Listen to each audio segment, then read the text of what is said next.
13번째 글입니다. 오늘은 어떤 상태의 마슬로바를 보게 될까 하는 생각 앞에서, 그리고 그녀와 감옥에 모인 사람들 안에 있을 비밀 앞에서 심장이 멎는 듯한 두려움을 느끼며 네올리도프는 정문의 벨을 눌렀다. 그는 문을 열어준 간수에게 마슬로바에 대해 물었다. 간수는 조회를 해보더니 그녀가 병원에 있다고 말했다. 네올리도프는 병원으로 갔다. 병원 수위인 선량한 노인이 즉시 그를 안에 들이고는 누구를 면회하고 싶은지 확인한 후 소아과로 향했다. 온몸에 석탄산 냄새가 밴 젊은 의사가 복도에서 기다리는 네올리도프에게 와서 무슨 일로 왔느냐고 엄하게 물었다. 그 의사는 언제나 죄수들을 관대히 봐주었기 때문에 걸핏하면 감옥 책임자들과 심지어 주임 의사와 불쾌한 충돌을 빚었다. 네올리도프가 무언가 불법적인 것을 요구하지 않을까 두렵기도 한데다 자신이 어느 누구에게도 예외를 두지 않는다는 점을 보여주고 싶어 그는 짐짓 화가 난 척했다. 이곳에 여자는 없습니다. 여긴 소아과 병실이에요. 그가 말했다. 압니다. 하지만 감옥에서 간호조무사로 온 죄수가 여기 있을 텐데요. 네, 여기 2명이 있습니다. 누구를 찾습니까? 그들 중 마슬로바라는 여자와 가까운 사이입니다. 네올리도프가 말했다. 그래서 그녀를 만나고 싶습니다. 난 그녀의 사건 때문에 상고장을 제출하러 베테르부르크로 갑니다. 그래서 이것을 전하고 싶은데요. 그냥 사진입니다. 네올리도프가 호주머니에서 봉투를 꺼내며 말했다. 그건 괜찮습니다. 의사는 표정을 누그러뜨리고는 하얀 앞치마를 걸친 노파를 돌아보며 간호조무사로 온 마슬로바라는 죄수를 불러달라고 말했다. 여기에 앉아 계시겠습니까? 아니면 대기실로 가시겠습니까? 감사합니다. 네올리도프가 말했다. 그는 자신에 대한 의사의 태도가 호의적으로 변한 점을 이용해 병원 사람들이 마슬로바에게 만족하는지 물었다. 괜찮습니다. 그녀의 예전 환경을 감안하면 일을 꽤 잘하는 편입니다. 의사가 말했다. 그런데 저기 오는군요. 문들 중 하나에서 간호조무사로 일하는 노파가 들어왔고 마슬로바가 그녀를 뒤따랐다. 그녀는 줄무늬 옷에 하얀 앞치마를 걸치고 머리에는 머리 수건을 써서 머리카락을 가렸다. 네올리도프를 보자 그녀의 얼굴이 확 붉어졌다. 그녀는 주저하듯 멈춰 서서 얼굴을 찡그리고는 눈을 내리고 복도에 깔린 줄무늬 깔개를 따라 빠른 걸음으로 다가왔다. 그의 곁에 가까이 와서도 손을 내밀려 하지 않더니 마침내 손을 내밀고는 한층 더 얼굴을 붉혔다. 그녀가 자신이 화낸 것에 대해 용서를 구하던 날 이후 네올리도프는 그녀를 본 적이 없었고 지금도 그때와 똑같은 모습일 거라고 예상했다. 하지만 오늘은 완전히 다른 사람 같았고 그 표정에 새로운 무언가가 어리어 있었다. 조심스러워하고 수줍어하면서도 그에게 아기를 품은 듯한 갈로 열고 네올리도프에게는 그렇게 여겨졌다. 아기를 품은 듯한 표정이었다. 그는 의사에게 한 말, 즉 베테르부르크로 떠난다는 말을 그녀에게도 똑같이 하고는 파노브에서 가져온 사진을 봉투째 건넸다. 내가 파노브에서 발견한 겁니다. 옛날 사진이에요. 아마 당신이 좋아할 것 같아서요. 받아요. 그녀는 검은 눈썹을 살짝 치켜 올리며 마치 왜 이런 걸 주는지 묻는 양 사시의 눈으로 놀란 듯이 그를 쳐다보고는 말없이 봉투를 받아 앞치마 안쪽에 찔러 넣었다. 그곳에서 당신의 친척 아주머니를 만났습니다. 네올리도프가 말했다. 만나셨어요? 그녀가 무심하게 말했다.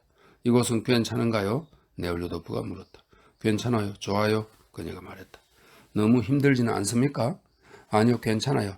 아직 익숙하지는 않지만요. 당신을 위해서 아주 다행입니다. 그것보다는 훨씬 낫죠. 그곳이라뇨? 어디를 말씀하시는 건가요? 그녀가 말했다. 그녀의 얼굴이 붉게 물들었다. 거기 감옥 말입니다. 네올리도프가 황급히 말했다. 어째서 더 낫다는 거죠? 그녀가 물었다. 이곳 사람들이 더 나을 것 같아서요. 그곳 사람들 같은 이들은 없잖아요. 그곳에도 좋은 사람들이 많아요. 그녀가 말했다. 맨쇼프 모자에 대한 일로 바빴습니다. 그들이 풀려날 거라고 기대합니다. 네올리도프가 말했다. 하나님께서 그렇게 해주시길 정말 놀라운 할머니예요. 그녀는 노파에 대한 자기 생각을 거듭 말하고는 살짝 미소를 지었다. 난 오늘 베테르부르크로 떠납니다. 당신의 사건이 곧 심리될 거예요. 난 판결이 파기될 거라고 기대합니다. 파기되거나 말거나 지금은 아무래도 상관없어요. 그녀가 말했다. 지금이라니 왜요? 그냥요. 그녀는 잠시 무언가 묻고 싶은 눈길로 그의 얼굴을 쳐다보고는 말했다. 네올리도프는 그 말과 그 시선을 그가 결심을 지킬지 그녀의 거절을 받아들여 결심을 바꿀지 알고 싶다는 뜻으로 이해했다. 당신이 어째서 아무래도 상관없다고 하는지 모르겠군요. 그가 말했다. 하지만 나로서는 정말 당신이 무죄를 인정받든 그렇지 않든 상관없습니다. 난 무슨 일이 있어도 내가 한 말을 실행할 각오가 되어 있거든요. 그가 단호하게 말했다. 그녀가 고개를 들었다. 사시인 검은 눈이 그의 얼굴과 그 너머를 가만히 응시했다. 그녀의 얼굴 전체가 기쁨으로 환히 빛났다. 하지만 입 밖에 낸 말은 그 눈이 하는 말과 전혀 달랐다. 공연한 말씀을 하시네요. 그녀가 말했다. 당신이 알아주었으면 해서 말하는 겁니다. 그것에 대해서는 이야기가 끝났잖아요. 더 이상 할 말이 없어요. 그녀가 간간히 미소를 억누르며 말했다. 무슨 일인지 병실이 시끄러워졌다. 어린 아이의 울음소리가 들려왔다. 절 부르는 것 같아요. 그녀가 불안하게 주위를 둘러보며 말했다. 그래요. 그럼 잘 가요. 그가 말했다. 그녀는 그가 내민 손을 알아차리지 못한 척 손을 잡아주지 않고 등을 돌리고는 기쁨을 감추기 위해 애쓰면서 줄무늬 깔개가 깔린 복도를 지났고 종종 걸음으로 사라졌다. 그녀의 마음속에서 무슨 일이 벌어지고 있는 걸까? 무슨 생각을 할까? 어떤 감정을 느낄까? 나를 시험해 보려는 걸까? 아니면 정말로 도저히 나를 용서할 수 없는 걸까? 자신이 생각하고 느끼는 것을 말하지 못하는 걸까? 아니면 그러고 싶지 않은 걸까? 마음이 누그러졌을까? 아니면 앙금이 가시지 않았나? 네올리도프는 스스로에게 물었지만 도저히 답을 찾아할 수 없었다. 한 가지만은 알았다. 그녀가 변했다는 것. 그녀 안에서 그 영혼에 중대한 변화가 일어나고 있다는 것. 그 변화가 그를 그녀만이 아니라 그 변화의 지향점인 하나님과도 결합하고 있다는 것이었다. 그리고 그런 결합이 그의 안에 즐거운 흥분과 감동을 불러일으켰다. 어린이용 침대가 8개 놓인 병실에 돌아온 마슬로바는 간호사의 지시대로 한 침대의 잠자리를 다시 손보다가 시트를 진 채 너무 몸을 접힌 나머지 발이 미끄러져 하마터면 넘어질 뻔했다. 그녀를 보고 있던 사내 아이가 웃음을 터뜨렸다. 건강을 회복 중이던 아이의 목에 붕대가 감겨 있었다. 마슬로바도 더 이상 참지 못하고 침대에 걸터앉아 큰 소리로 웃기 시작했다. 그 웃음은 몇몇 다른 아이들도 함께 깔깔거릴 만큼 전염성이 강했다. 간호사가 화를 내며 그녀에게 소리쳤다. 무엇 때문에 깍깍거리고 웃어? 이곳이 네가 예전에 있던 곳 같은 줄 알아? 가서 음식을 가져와. 마슬로바는 입을 다물고는 식기를 들고서 지시받은 곳으로 걸음을 옮겼다. 하지만 웃지 말라고 주의를 받은 붕대감은 사내 아이와 서로 눈짓을 주고받더니 다시 깔깔거렸다. 그날 내내 몇 번이고 혼자 남기만 하면 봉투에서 사진을 슬쩍 꺼내 넋을 잃고 바라보았다. 그러나 겨우 저녁이 되어 당직 근무가 끝나고 다른 조무사와 함께 지내는 방에 혼자 남게 되자 봉투에서 사진을 완전히 꺼내놓고 얼굴이며 옷이며 발코니에 계단이며 그와 그녀와 아주머니들 얼굴의 배경이 된 떨기나무들 구석구석 눈으로 어루만지듯 떨기나무를 구석구석 눈으로 어루만지듯 훑으면서 빛바랜 누르스름한 사진을 오랫도록 꼼짝 않고 쳐다보았다. 참 대단하네. 특히 자신의 앳되고 아름다운 얼굴과 이미 주위에 곱슬거리는 머리카락은 이마 주위에 곱슬거리는 머리카락은 아무리 봐도 실정이 나지 않았다. 어찌나 넋을 잃고 있었던지 동료 조무사가 방에 들어오는 것도 알아차리지 못했다. 그게 뭐니? 그분이 준 거야? 착하게 생긴 뚱뚱한 조무사가 사진 위로 몸을 숙이며 말했다. 얘가 정말 너야? 그럼 누구겠어? 마슬로바가 웃음을 머금고서 동료의 얼굴을 쳐다보며 말했다. 그럼 이 사람은 누구니? 그분? 그럼 이 사람은 그분의 어머니야? 고모. 그런데 정말 날 못 알아보겠어? 마슬로바가 물었다. 어떻게 알아보니? 전혀 못 알아보겠는걸? 완전히 다른 사람 같다. 이때 이후로 10년쯤 흘렀나 보네? 몇 년이 아니라 한평생이 지났지. 마슬로바가 말했다. 갑자기 그녀에게서 생기가 사라졌다. 얼굴이 침울해지고 미간에 주름이 깊게 파였다. 그곳 생활은 분명 편하겠지. 맞아, 편해. 마슬로바가 눈을 감고 고개를 저으며 말을 되받았다. 하지만 징역보다 못해. 아니 왜? 저녁 8시부터 새벽 4시까지야. 매일 밤 그랬어. 그런데 왜 사람들은 그만두지 않아? 그야 그만두고 싶어 하지만 그럴 수가 없는걸? 말해봤자 무슨 소용이야. 마슬로바는 이렇게 말하고는 벌떡 일어나 작은 탁자에 서랍 안에 사진을 던져넣고서 분한 눈물을 간신히 참으며 등 뒤로 문을 꽝 닫고 복도로 달려나갔다. 사진을 보면서 그녀는 그것을 찍을 대로 돌아간 기분을 느꼈다. 자신이 그 시절에 얼마나 행복했는지 생각했고 지금 그와 함께하면 또 얼마나 행복할지 공상에 잠겼다. 동료의 말은 그녀의 지금 모습, 그녀가 그곳에 있을 때의 모습을 떠올리게 했다. 그리고 그녀가 그 시절 어렴풋이 느끼면서도 뚜렷이 자각하지 못했던 그 생활의 모든 공포를 떠올리게 했다. 이제야 비로소 그 모든 끔찍한 밤들, 특히 자기를 돈으로 빼내주겠다고 약속한 대학생을 기다리던 사순절의 어느 밤을 생생히 기억해냈다. 고마이 동료 때문에 옛날에 장녀 생활이 떠올랐다. 그죠? 자식을 돈으로 빼내주겠다고 약속한 대학생을 기다리던 사순절의 어느 밤을 생생히 기억해냈다. 그녀는 떠올렸다. 가슴이 깊게 파인 술에 얼룩진 붉은 실크 드레스를 입고 흥크러진 머리카락에 붉은 리본을 단 그녀는 새벽 2시 무렵 손님들을 배웅한 후 술에 취한 채 힘없이 녹초가 되어 있었다. 춤이 잠시 멈춘 막간에 그녀는 바이올린 연주에 맞춰 피아노 반주를 하는 야위고 뼈가 앙상이 붉어지고 여드름이 조금 난 여자 옆에 나란히 앉아 자신의 고단한 생활에 대해 한탄했다. 그 피아노 반주자도 자신의 괴로운 처지를 바꾸고 싶다고 말했다. 클라라가 두 사람 쪽으로 다가왔다. 그들은 문득 셋이서 다 함께 이런 생활을 그만두자고 다짐했다. 이제 그날 밤 일도 다 끝났다고 생각해 제각기 흩어지리는데 갑자기 대기실에서 취객들이 수선을 피우는 소리가 들렸다. 바이올린 연주자가 전주를 연주했고 피아노 반주자가 카드리유의 첫 번째 피기를 위해 매우 경쾌한 러시아 노래를 쾅쾅 치기 시작했다. 연미복에 하얀 넥타이를 맨 자그마한 남자가 땀에 젖은 채 술 냄새를 풍기며 딸꾹질을 하면서 마슬로바를 움켜잡았고 역시 연미복 차림에 특수염을 기른 또 다른 뚱뚱한 남자가 클라라를 붙잡았다. 오랫동안 그들은 빙글빙글 돌고 춤을 추고 소리를 지르고 술을 마셨다. 그렇게 한 해, 두 해, 세 해가 흘러갔다. 어떻게 변하지 않겠는가. 그리고 그 모든 것이 원인은 그 남자다. 문득 그녀의 마음속에서 예전에 그에게 품었던 분노가 다시 솟구쳤다. 그에게 욕을 퍼붓고 비난하고 싶었다. 그녀는 오늘 그에게 한 번 더 말해줄 기회를 놓친 것이 아쉬웠다. 당신이라는 인간을 잘 안다고 당신에게 굴복하지 않을 거라고 예전에 날 육체적으로 이용했듯이 이제는 영적으로 이용하려는 당신을 가만히 두고 보지 않겠다고 당신이 날 자신의 관대함을 과시하기 위한 대상으로 삼도록 내버려 두지 않겠다고 말했어야 했다.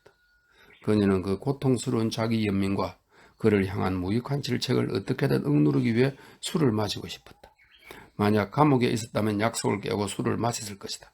하지만 이곳에서는 의사의 조수에게 부탁하지 않으면 달리 술을 구할 방법이 없었다. 그런데 그녀를 귀찮게 따라다녔기 때문에 그녀는 조수가 두려웠다. 남자들과 관계를 갖는 것에 넌더리가 났다.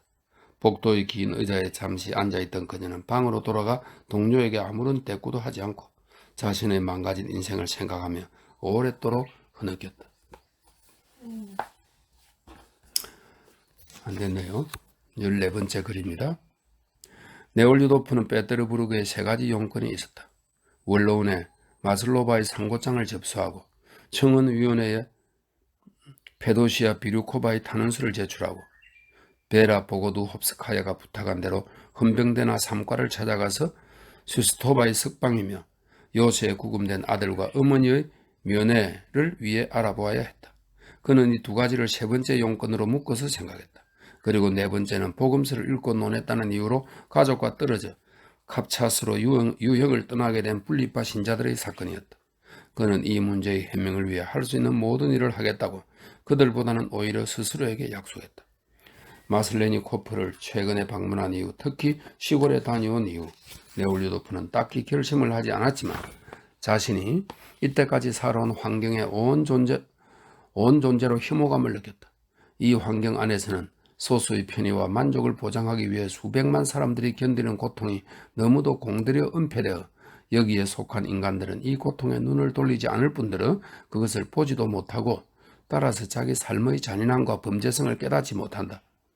네올류도프는 이제 거북함과 자책감 없이는 이 환경의 사람들과 교제할 수 없었다. 하지만 과거 생활의 습관이 친척과 친구들이 그를 이 환경으로 끌어당겼다. 무엇보다 현재 그의 마음을 차지한 단 한 가지를 위해서는, 즉 마슬로바와 자신이 돕고자 하는 이 모든 고통받는 사람들을 돕기 위해서는 그 환경의 사람들, 존경은커녕 종종 마음속에 분노와 경멸을 불러일으키는 사람들에게 도움과 호의를 구해야 했다.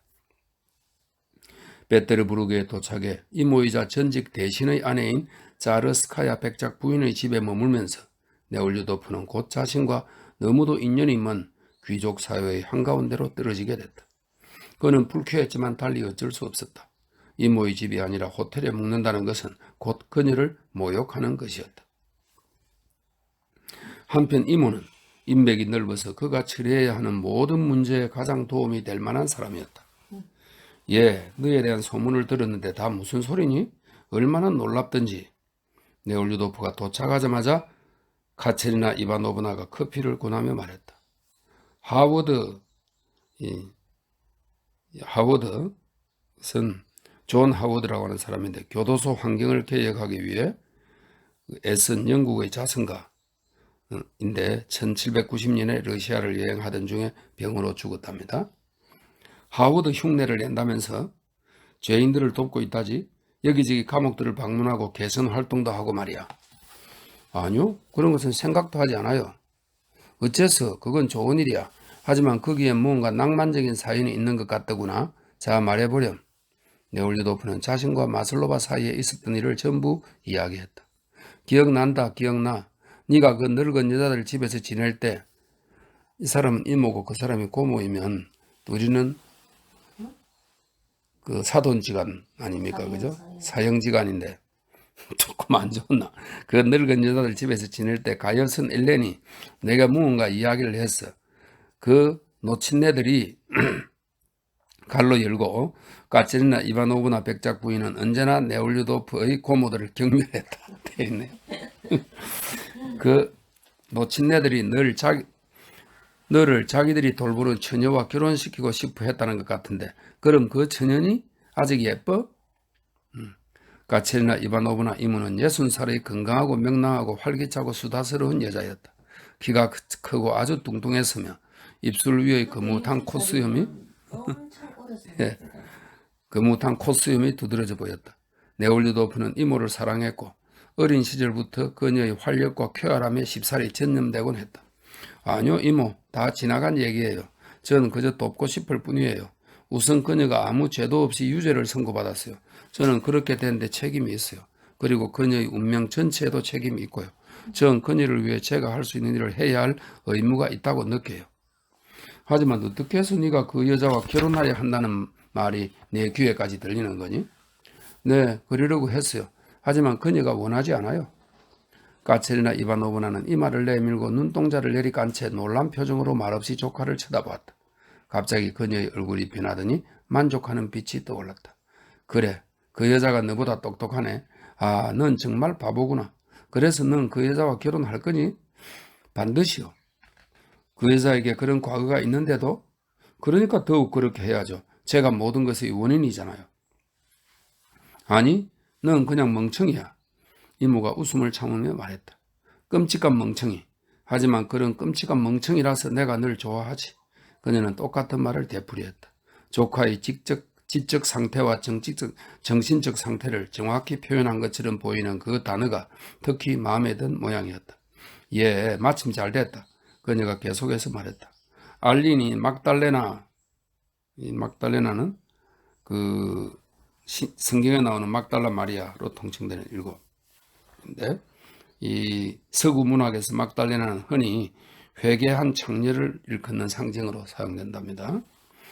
알린이 막달레나들을 위한 훌륭한 갱생시설을 운영한단다. 나도 가본 적이 있어. 그 의사들은 정말 역겹더구나. 그곳에 다녀온 후 나 몸을 씻고 또 씻었단다. 하지만 알린은 몸과 마음을 다해 그 일에 전념하고 있지. 그럼 우리가 너의 그 여자를 말이다, 알린에게 맡기자꾸나. 그 여자를 바로잡기에는 알린이 딱 적임자야. 하지만 그녀는 징역을 선고받았어요. 제가 이곳에 온 것도 그 판결의 파기를 위해 애써보기 위해서예요. 그게 제가 이모를 찾아온 첫 번째 용건이고요. 그렇구나. 그 여자에 관한 사건은 도대체 어디에 신청해야 하니? 원로원에요. 원로원? 그래. 사랑하는 사촌 레부시카가 원로원에 있지. 그래. 하지만 그는 바보들 부수에 있어. 귀족 자기국에 말이야. 쓸만한 인물 중에는 아는 사람이 아무도 없네? 누군지 모를 사람들이나 독일인들 뿐이란 말이야? 개, 패, 대, 무엇이기라는 사람들. 알파벳이 다 나오겠어. 아니면 온갖 이바노프, 세모노프, 니키친이라든지 아니면 그런 이름을 조금 바꾼 이바넨코, 시모넨코, 니키텐코 같은 사람들. 다른 사회에서 온 사람들이지. 어쨌든 남편에게 말해보마. 그이가 그 사람들을 알아. 온갖 사람을 다 알거든. 그이에게 말해볼게. 하지만 너도 그이에게 설명해. 그러지 않으면 그이는 절대 내 말을 이해하려 들지 않아. 내가 무슨 말을 하든 아무것도 모르겠다고 하지. 그이는 처음부터 그렇게 정해둬. 다들 이해하는데 그이만 몰라. 그때 긴 양말을 신은 하인이 편지에 놓은 은쟁반을 가져왔다. 편지가 놓인 은쟁반을 가져왔다. 마침 알린에게서 편지가 왔네. 너도 키제테비의 말을 들어보겠구나. 키제베티라니 그 사람이 누군가요? 키제베트? 오늘 올 거야. 너도 그가 어떤 사람인지 알게 될 거다. 그 사람이 어찌나 말을 잘 하는지 뼛속까지 악한 범죄자들도 털썩 무릎을 꿇고 울면서 참여를 한다니까? 정말 이상하고 또 그녀의 성격에도 별로 어울리지 않는 것처럼 보이지만 까체리나 이바노브나 백작 부인은 그리스도교의 본질이 속죄에 대한 신앙이라고 간주하는 교회를 열렬히 신봉했다. 그녀는 당시 유행하던 이 교회를 설교하는 모임에 다녔고 집에 신자들을 모으기도 했다. 이 교회는 모든 의식과 이콘뿐 아니라 세례와 성창식 같은 성례까지 부정했지만 카체리나 이바노브나 백작 부인의 집에는 방마다 심지어 그녀의 침대 위쪽에까지 이콘이 걸려 있었다. 그녀는 교회가 요구하는 모든 것을 행했고 그것에서 어떤 모순도 느끼지 않았다. 너희 막달레나도 그의 말을 잘 들을 수 있으면 좋을 텐데. 그럼 그녀도 괘씸할 테니까. 백작 부인이 말했다. 넌 꼭 저녁에 집에 있어야 한다. 너도 그 사람의 말을 듣게 될 거야. 놀라운 사람이야. 전 그런 것에 흥미 없어요, 이모. 재미있을 거라고 장담하마. 그러니 꼭 와야 한다. 자, 말해봐. 내가 뭘 더 도와줄까? 솔직히 다 털어놓으렴. 요새도 용무가 있어요. 요새? 그곳이라면 그릭스무트 남자가 앞으로 편지를 한 통 써줄 수 있어. 아주 훌륭한 사람이야. 너도 그를 알 거야. 네 아버지의 동료였어. 지금은 강신술에 몰두하고 있지. 하지만 그건 중요하지 않아. 그는 선량한 사람이야. 그런데 그곳에는 무슨 일로 가니? 그곳에 투옥된 청년을 그 어머니가 면회할 수 있게 허가해달라고 청원해야 해요. 그런데 그 문제는 그릭스무트가 아니라 체르반스키에 달려 있다고 들었어요. 난 체르반스키를 좋아하지 않아. 하지만 그는 마리에트의 남편이지. 그녀에게 부탁하면 돼. 날 위해 해줄 거야. 그녀는 아주 좋은 사람이란다. 또 한 여자에 대해 청혼할 게 있어요. 몇 달째 투옥되어 있는데 아무도 그 이유를 몰라요. 아니, 본인은 분명히 이유를 알걸? 그들은 아주 잘 알고 있지. 그리고 그 단발머리 여자들이 그렇게 되는 것도 당연해. 그런 게 당연한지 아닌지 우리는 모르죠. 하지만 그들은 고통을 겪고 있어요. 이모는 그리스도교 신자고 복음서를 믿잖아요. 그런데 그처럼 무정하게 상관없어. 복음서는 복음서고 싫은 건 싫은 거야. 니힐리스트들이 니힐리즘, 무를 뜻하는 라틴어에서 유쾌한 용어로 절대 진리의 존재 가능성을 부정하는 사상을 말하죠. 니힐리스트들이 특히 단발머리 니힐리스트 여자들이 못 견디게 싫은데 내가 그들을 좋아하는 척하면 그게 더 나쁠걸? 왜 그렇게 그들을 싫어하세요? 3월 1일의 사건이 있었는데도 왜냐고 묻는 거니? 이 3월 1일의 사건은 1881년 3월 1일 알렉산드로 2세가 인민의지당 당원들의 폭탄텐으로 암살당했답니다. 인민의지당의 정치범 여자가 인민의지당에 나왔니까 3월 1일에 사건이 있었는데도 왜냐고 묻는 거니? 그들 모두가 3월 1일 사건에 관여한 것은 아니잖아요. 아무래도 상관없어. 뭐 때문에 그들은 자기 일도 아닌 일에 끼어드느냐 말이야. 그건 여자의 일이 아니야. 글쎄요. 그 마리에트라는 분 말이에요. 이모는 그분이 이런저런 일에 관심을 가져도 된다고 생각하는 것 같은데요. 네올리도프가 말했다. 마리에트? 마리에트는 마리에트지. 하지만 그 여자들은 정체를 알 수 없는 인간들이잖니. 할류키나인가 뭔가 하는 여자는 모든 사람을 가리키려 들더라. 가르치려는 게 아니라 그저 민중을 도우려는 거예요. 누구를 돕고 누구를 돕지 말아야 할지는 그 사람들이 말해주지 않아도 다들 알아. 하지만 농민들은 정말 궁핍한 생활을 하고 있어요. 전 이제 막 영지에서 돌아왔어요. 농민들은 마지막 남은 힘까지 쥐어짜며 일해도 배불리 먹지 못하는데 우리는 엄청나게 호화로운 생활을 하잖아요. 과연 이게 당연한 일인가요? 네올리도프가 말했다. 자기도 모르게 이모의 선량함에 끌려 자신의 생각을 전부 털어놓지 않을 수 없었다. 그럼 네가 원하는 게 뭐니? 나도 일을 해야 하고 아무것도 먹지 말아야 한다는 거니? 아니요. 이모가 먹지 않기를 바라는 게 아니에요. 네올리도프는 무심결에 미소를 지으며 대답했다. 전 단지 우리 모두가 일을 하고 모두가 먹기를 바랄 뿐이에요. 이모는 다시 고개를 숙이고 눈동자를 내리떠더니 호기심에 찬 눈길로 그를 응시했다. 얘야, 넌 끝이 좋지 않겠구나. 그녀가 말했다. 왜요? 그때 키가 크고 어깨가 떡 벌어진 장군이 방으로 들어왔다. 차르스카야 백작 부인의 남편인 전직 대신이었다. 아, 드미트리 반갑구나. 그가 방금 면도를 끝낸 한쪽 뺨을 네올리도프에게 내밀며 말했다. 언제 왔냐? 그는 말없이 아내의 이마에 입을 맞췄다. 아니요, 대단한 애예요. 카체리나 이바노브나 백작 부인이 남편을 돌아보았다. 얘가 나한테 냇가로 가서 속옷을 빨고 감자만 먹으라고 하네요. 끔찍한 멍청이에요. 하지만 어쨌든 얘가 하는 부탁을 들어줘요. 그녀가 말을 바꾸었다. 그런데 당신도 들었죠? 카멘스카야가 생명이 염려스러울 정도로 큰 절망에 빠져 있대요. 그녀가 남편에게 말했다. 당신이 그녀를 방문해주면 좋겠어요. 정말 끔찍하군. 남편이 말했다. 그럼 얘하고 같이 가서 이야기해요. 난 편지를 써야 해요. 네올리도프가 옆방으로 가자마자 그녀가 응접실에서 소리쳤다. 그럼 마리에트에게 편지를 쓸까? 그렇게 해주세요, 이모. 네가 단발머리 여자에 대해 말하고 싶은 것을 쓸 수 있도록 여백을 남겨두마. 그녀가 남편에게 시킬 거야. 그러면 남편이 실행에 옮길 테고 날 못된 인간이라고 생각하지 마라. 그 사람들 전부 너무 싫어. 너희 비보자들 말이야. 하지만 그 사람들이 불행을 바라진 않아. 그 사람들 멋대로 하게 내버려둬. 자, 가보렴. 저녁에는 꼭 집에 있어야 한다. 키제베트 이야기를 듣게 될 테니 그러고 나서 우리 함께 기도하자꾸나.